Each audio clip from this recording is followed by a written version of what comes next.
Kamar yadda muka samu wani labari bisa wasu shafuka na sada zumunta na ƙasar jamhuriyar Nijar, wayanda suka wallafa da cewa a kwanan nan ne shugaban ƙasa Janar Abdurrahman Chani ya ci gaba da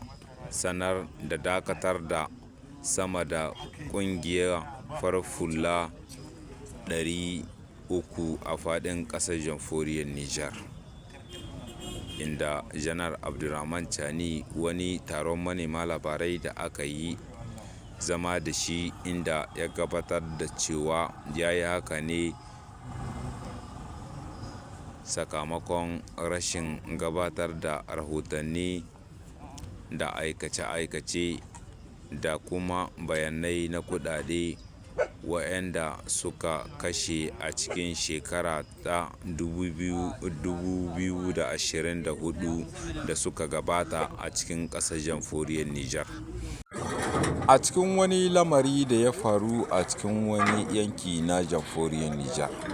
wanda hukumomin tsaro sun bayyana da cewa an yi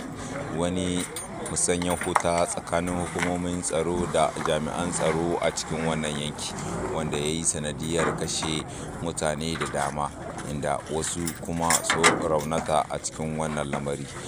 Wannan lamari dai ya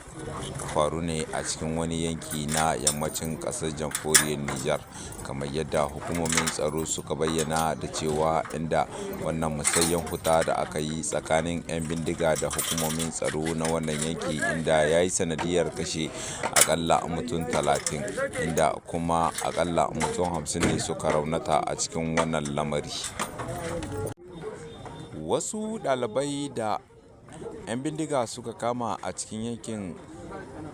wani yanki na ƙasar Najeriya, inda a yau ne muka samu labarin cewa inda hukumomin tsaro sun yi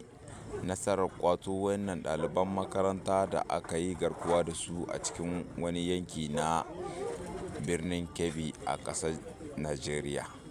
Duka ana muka kawo ƙarshen wannan labari na yau da muke dauke da shi a yau. Masu bibiyan mu da sauraron mu, kar ku manta dai da ku danna mana subscribe kuma ku danna mana alamar ƙararrawa, sai da zarar mun ɗora shirye-shiryen mu za ku same su akai-akai.